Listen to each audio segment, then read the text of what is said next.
Hello friends, welcome to my channel. मैं मंजू और आज मैं आप सबके साथ एक वीडियो शेयर कर रही हूँ।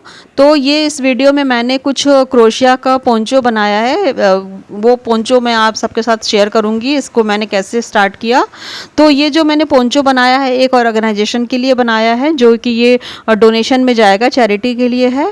तो इसे मैंने और ये Guinness book of world record में भी नॉमिनेट होगा, तो इसलिए इसका मैंने हिस्सा बनने के लिए मैंने ये पोंचोस तैयार किए हैं। तो जिसका कि मैं आज आप सबके साथ शेयर करूंगी कि इसे कैसे बनाते हैं, इसको स्टार्ट कैसे करते हैं। मैंने जितने भी पोंचो बनाए हैं सब मैंने गले से स्टार्ट किया है, तो इसलिए ये वीडियो में मैंने सोचा कि आप सबके साथ भी शेयर करूं कि इसे कैसे शुरुआत करनी है, जिससे कि अगर आप भी बनाना चाहें तो इससे आपको भी आइडिया मिलेगी और आप भी बना पाएँ। तो इसको मैंने करीब 12 इंच का शोल्डर इसका लिया है, थोड़ा ज़्यादा भी है, 12 से 13 इंच का। और इसे मैंने करीब 23 इंच से इसकी लंबाई रखी है।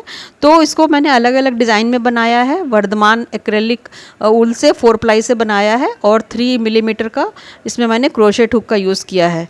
तो वैसे तो क्रोशेट इसका मैंने कई तरह से बनाए हैं, लेकिन पोंचो जो बनाने का तरीका है ये गले से मैंने शुरुआत की है। तो ये मैं आप सबके साथ शेयर कर रही हूँ कि इसे कैसे स्टार्ट करते हैं। तो सबसे पहले मैंने गले का जो चेन लिया है गले में स्टार्ट करने के लिए, वो 102 चेन से मैंने शुरू किया है, क्योंकि जब स्टार्टिंग में जब इसका हम करेंगे सही तो ये बराबर से फैलेगा और इसके जो शेप है वो अच्छी आएगी। तो इसको बनाने के लिए सबसे पहले मैंने इसको डिवाइड कर दिया है।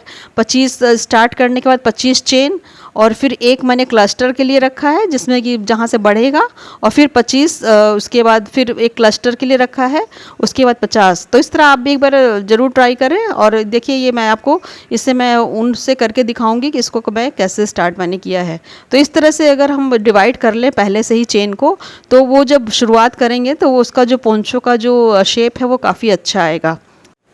वैसे तो पोंचो जो है कई डिज़ाइन में बनते हैं।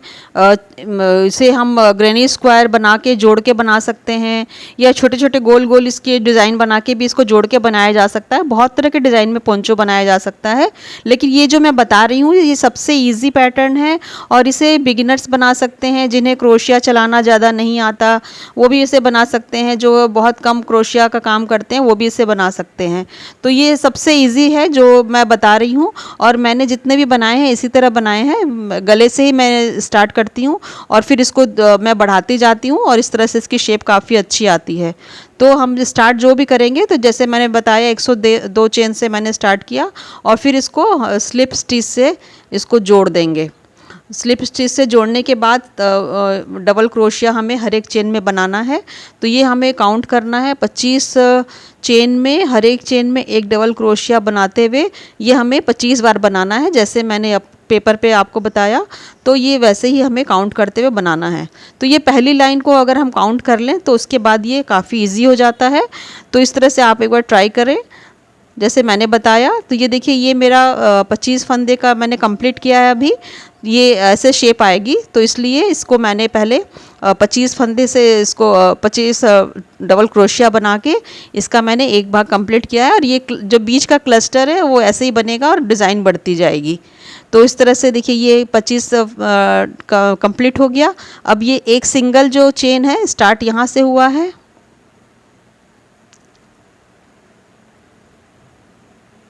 अब ये जो सिंगल एक चेन हमने रखा है उसमें हमें एक चेन में ही हमें इसे 4 बार बनाना है। डबल क्रोशिया हमें 4 बार बनाना है। ये ध्यान रखना है कि हमें हर एक रो में आके इसी जगह से हमें इसको बढ़ाते जाना है। तो इसी एक चेन में ही पहले 2 बनाया, फिर एक चेन लेके फिर उसी में 2 बार डबल क्रोशिया बना लेना है। तो ये क्लस्टर हो गया हमारा इस तरह से। ये देखिए इस तरह से इसकी शेप आ गई, समझ में आ जाएगा। इस तरह से इसकी शेप आ गई। अब हमें ये 50 फंदे वाला, ये 50 चेन का हमें जो है ये कंप्लीट करना है। तो फिर अब ये काउंट करते हुए 50 चेन में हर एक चेन में एक डबल क्रोशिया बनाते जाएं। तो ये पहली जो लाइन है इसको ज़रा सा ध्यान से बनाना होगा। अगर इसको ही काउंट करके बनाएं तो आपका जो पोंचो है वो कभी भी गलत नहीं होगा, शेप काफ़ी अच्छी आएगी। एक बार इस तरह से जैसे मैंने बताया है, एक बार आप ज़रूर ट्राई करें। तो ये जो पोंचो मैं बता रही हूँ ये 10+ एज के लड़कियों के लिए है। तो अगर इससे छोटा या बड़ा बनाना चाहें तो इसके हिसाब से फंदे कम कर लें और उसी तरह से डिवाइड कर लें जैसे मैंने बताया, तो ये बहुत इजी हो जाएगा। और इसमें कोई भी डिज़ाइन डालें तो वो डिज़ाइन बहुत अच्छे से आएगी और शेप काफ़ी अच्छा आएगा। तो इसमें जो मैंने भी जितने पोंचो बनाए हैं, मैंने उसमें कुछ डिज़ाइन तो मैंने खुद से क्रिएट किया और कुछ को मैंने भी सीखा है और उसके बाद उसको ट्राई किया है। तो ये देखिए मेरा ये दूसरा वाला भी पार्ट रेडी हो गया। अब ये जो 25 वाला है ये बच गया। तो यहाँ पे भी एक और क्लस्टर आया सिंगल चेन में, तो देखिए शेप इसकी समझ में आने लगी। और अब जो वो 25 फंदे का चेन का ये जो बचा है लास्ट, ये अब इसको कंप्लीट करना है। तो इस तरह से ध्यान रखिएगा कि किसी भी पोंचो को बनाने के लिए जितना भी चेन लें पहले उसको इस तरह से डिवाइड अगर कर ले पेपर पे और उसके बाद बनाएं तो फिर वो बहुत इजी हो जाता है। पहली लाइन थोड़ी सी मुश्किल है क्योंकि उसको काउंट करना पड़ता है, वो ध्यान में रखें। अगर मार्कर है तो उससे लगा के अगर देखें, अगर ना हो पाए तो, लेकिन आप इस तरह से एक बार ज़रूर ट्राई करें जैसे ये मैंने पेपर पे बताया है।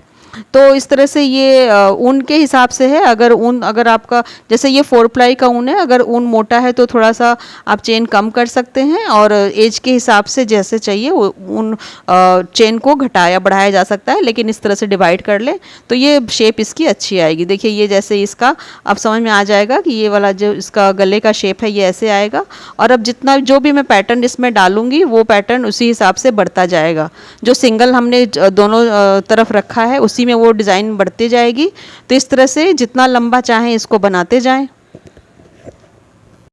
आई होप मेरा ये वीडियो आपके लिए हेल्पफुल होगा।